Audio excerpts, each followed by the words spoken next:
Good morning mga kabraso. May sinusundan tayong mga bakas dito mga kabraso. Buti umulan kagabi, madaling araw, may tubig pa. Kaya hindi naapektuhan yung putik ba. Dito na siya sa bandang taas. Sana lang madali natin ito. Kanina pa tayo dumaong dito. Kakaikot na ako. Pabalik na sa bangka pero dito tayo sa bandang taas.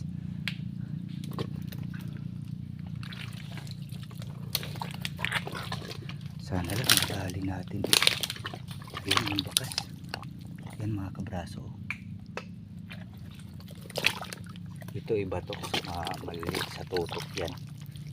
Yan yung bakas ng alimango. Yan, malalaki.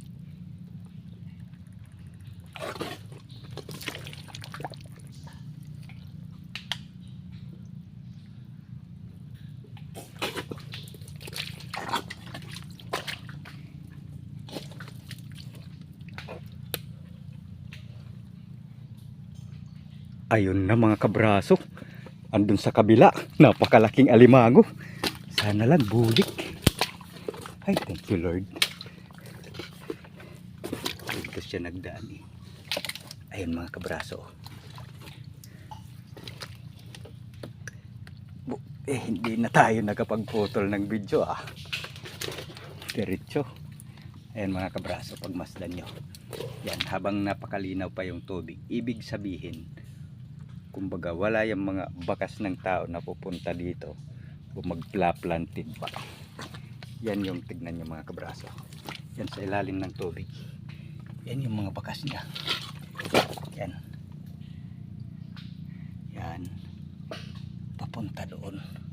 Yan siya. Pero dito sinubukan niyang lumubog mga kabraso. Ayan. Ayan yung mga bakas niya doon. Lumubog muna dito pero umangat at lumipat. Napakalaking alimango. Ay, thank you Lord. Meron na tayong buhay naman ng mga kabraso. Yan siya.